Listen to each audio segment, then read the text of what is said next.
नमस्कार किसान साथियों, स्वागत है आप सभी का एक बार फिर से मालवा की खेती यूट्यूब चैनल पर। किसान साथियों, बहुत सारे किसान भाइयों के लहसुन में काफ़ी बीमारी आ रही हैं इस समय, जैसे कि लहसुन सूख रहा है, लहसुन की जो कलियां हैं वो सड़ रही हैं, लहसुन में ग्रोथ नहीं हो रही है, लहसुन की पत्तियां खराब होने लग गई हैं। किसी का लहसुन ग्रोथ बिल्कुल भी नहीं कर रहा है, तो किसी का लहसुन है वो पीला पड़ने लगा है। इन सब के क्या कारण हैं? किसान भाइयों, जितनी बीमारी लहसुन में आ रही है उनमें से आधी बीमारियों में खुद किसान का हाथ होता है। किसान को खरपतवारनाशक का कम प्रयोग करना चाहिए। इसके अलावा डीएपी और यूरिया का इस्तेमाल बहुत कम करना चाहिए या उतना ही करना चाहिए जितने की आवश्यकता है। ज़्यादा खाद, ज़्यादा पानी, ज़्यादा पैदावार, ये धारणा पूर्णतः गलत है। यदि आप आवश्यकता से अधिक कोई खाद देते हैं किसान साथियों, तो उन खाद में विभिन्न प्रकार के पोषक तत्व होते हैं। किसी एक पोषक तत्व की यदि मात्रा खेत में ज़्यादा हो जाती है, तो वो दूसरे पोषक तत्व की उपलब्धता पौधों को कम होने लगती है। परिणाम स्वरूप फसल में उस पोषक तत्व की कमी होने लगती है और फसल में हमें पीलापन दिखने लगता है।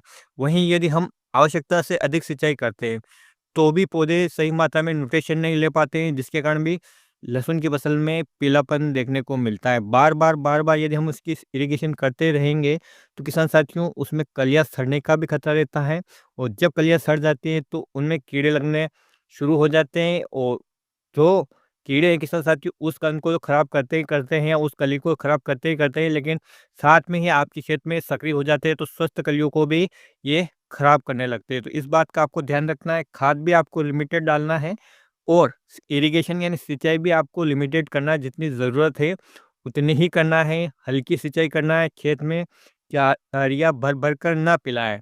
पानी को लास्ट छोर पे इकट्ठा ना होने दें और नमी ऐसी बनाए रखिए किसान साथियों, तो ना तो सूखा लगे और न ही ज़्यादा गीला लगे। इस बात का आपको ध्यान रखना है। जैसा किसान साथियों आप जानते हैं कि इस बार जो जल्दी लहसुन लगाई गई थी, उनमें काफ़ी ज़्यादा बीमारियों का प्रकोप देखा जा रहा है। क्योंकि आधे से ज़्यादा योगदान इसमें मौसम का है किसान साथियों और आधा यानी 25% हम किसान को ज़िम्मेदार मान सकते हैं। 50% मौसम का दो 25% किसान का दोष और 25% किसान साथियों जो वो किसान बचे जिनकी फसल बिल्कुल स्वस्थ है, वो लिमिटेड सिंचाई कर रहे हैं, लिमिटेड खाद दे रहे हैं, आवश्यकता से अधिक किसी भी प्रकार का कोई प्रोडक्ट, केमिकल वो अपने खेतों में नहीं डाल रहे हैं। अपनी फसल की ज़रूरत के हिसाब से ही वो उसको ट्रीटमेंट दे रहे हैं। यदि आप इतना करने के बावजूद भी किसान साथियों आपके खेत में लहसुन की जो कली है वो सड़ रही है, पत्तों में पीलापन है, तो आपको उसमें फंगिसाइड की ड्रेंचिंग करनी होगी। कीट का प्रकोप दिखाई दे रहा है आपको ज़मीन में, तो आपको कीटनाशक की भी ड्रेंचिंग करनी होगी पानी के साथ। और किसान साथियों, एक ही फंगिसाइड या एक ही कीटनाशक को आप बार-बार ड्रेंचिंग में इस्तेमाल ना करें, बदल-बदल कर इनका इस्तेमाल आपको करना होगा। एक सिंचाई में दे दिया, एक सिंचाई आपने छोड़ दिया, अगली सिंचाई में फिर आपने दे दिया। इस बात का आपको ध्यान रखना है। किसान साथियों, सबसे बड़ी बात रहेगी इस वर्ष में कि इस वर्ष लहसुन किसानों को बाजार में काफ़ी लूटा जाएगा। उसका कारण किसान साथियों लहसुन का भाव। लहसुन का भाव देखकर किसान भी अनावश्यक खर्च करने से पीछे नहीं हटेंगे। वो भी अच्छी से अच्छी फसल लेना चाहेंगे। इसलिए दुकानदार और जो भी दवाई बेचने वाले हैं वो किसानों को गुमराह करते रहेंगे। ये आप एक समस्या की दवाई लेने जाओगे, वहाँ पर आपको 4 समस्याएँ बताई दी जाएगी और उनके आपको आवश्यकता से अधिक दवाई दे दी जाएगी। उनका बिल बढ़ेगा, आपकी फसल को फ़ायदा होगा नहीं होगा, लेकिन दुकानदार और कंपनियों का फ़ायदा ज़रूर होगा। इसलिए किसान साथियों, जब भी आप किसी भी प्रकार के बीमारी के लक्षण आप अपने लहसुन की फसल में दिखें, तो उसे यूट्यूब पे सर्च ना करके किसान साथियों आप अपने कृषि विज्ञान केंद्र या जो भी कृषि वैज्ञानिक या ग्राम सेवक आपके संपर्क में हैं, उनसे भी संपर्क करें और उनसे पूछें। आप इंटरनेट पे जो ब्लॉग पेज है उनको पढ़ सकते हैं, रिसर्च पेपर काफ़ी ज़्यादा मात्रा में उपलब्ध हैं वो पढ़ सकते हैं और किसान साथियों गूगल पे आप सर्च कर सकते हैं। जो इंग्लिश में विदेशों में भी रिसर्च होते हैं, लहसुन की खेती विदेशों में भी होती हैं, तो वहाँ पर की उनकी रिपोर्ट को भी आप गूगल ट्रांसलेट के ज़रिए हिंदी करके पढ़ सकते हैं कि क्या लहसुन में ऐसी वास्तविक बीमारी होती हैं या नहीं होती हैं।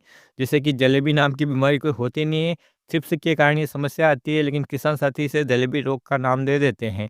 तो इस प्रकार से आप जब तक सही बीमारी की पहचान नहीं कर पाएँगे, सही तरीके से कम लागत में अच्छा लहसुन नहीं उगा पाएँगे। तो किसान साथियों, मेरा तो आपसे यही निवेदन है कि आप फ़ेसबुक पे रील या इंस्टाग्राम पे रील देखने की बजाय आप अपनी खेती से संबंधित जो भी फसल आपने लगाई हैं, उनसे संबंधित जो भी रिसर्च हुए हैं, उनके रिसर्च पेपर पढ़िए। और जैसा कि गूगल भी ट्रांसलेट करने की सुविधा देता है, तो आप गूगल ट्रांसलेट के ज़रिए अपनी भाषा में उनको पढ़ सकते हैं। और एक ही यूट्यूब वीडियो या एक ही पेज पे आप कोई भी दवाई बताई है तो उसका प्रयोग ना करें। आप अलग-अलग क्षेत्रों से जानकारी प्राप्त करें और जहाँ पर एवरेज आपको अच्छा मिलता है किसान साथियों, जो अधिकतर कृषि वैज्ञानिकों द्वारा जो दवाई सजेस्ट की जाती है संबंधित बीमारी के लिए, उसका यदि आप स्प्रे करते हैं, तो आपकी एक तो लागत भी कम आएगी, फसल भी स्वस्थ रहेगी और आपका उत्पादन भी अच्छा आएगा। तो आपको इस वर्ष काफ़ी सचेत रहने की आवश्यकता है। लहसुन का भाव देखकर आपको भी लूटा जाएगा। तो किसान साथियों, मेरा आपसे यही निवेदन है कि सतर्क रहें, सावधान रहें। और आप काफ़ी वर्षों से लहसुन की खेती कर रहे हैं, ज़्यादा उत्पादन लेने की कोशिश ना करें, क्योंकि किसान साथियों, उत्पादन सीमित होता जा रहा है धीरे-धीरे। तो आप सीमित उत्पादन में ही क्वालिटी अच्छी बनाने की कोशिश करें और लागत कम करने की कोशिश करें। कम लागत में भी अच्छी फसल लीजिए पैदा की जा सकती हैं। और खेती में बादशाह वही कहलाता है किसान साथियों, जो कम लागत में अच्छा उत्पादन ले सके, क्वालिटीपूर्ण उत्पादन ले सके। ज़्यादा पानी, ज़्यादा खाद, ज़्यादा पैदावार की धारणा पूर्णतः गलत है। एक बार मैं फिर से आपसे कह रहा हूँ, इनका आप सीमित मात्रा में प्रयोग कीजिए, निश्चित रूप से आपकी फसल को फ़ायदा होगा। और जब फसल को फ़ायदा होगा तो आपको भी फ़ायदा होगा। तो किसान साथियों, आज के वीडियो में इतनी जानकारी थी। उम्मीद करूँगा कि यह जानकारी आपके लिए पसंद आएगी। पसंद आए तो प्लीज़ वीडियो को लाइक कीजिए और अन्य किसान भाइयों के हित में इस वीडियो को शेयर करना ना भूलें। फिर मिलते हैं एक नए वीडियो में एक नई जानकारी के साथ। तब तक के लिए किसान साथियों, ख्याल रखिए आप अपना, अपने परिवार का और अपनी फसलों का। वीडियो देखने के लिए आपको बहुत-बहुत धन्यवाद। जय हिंद, जय जवान, जय किसान।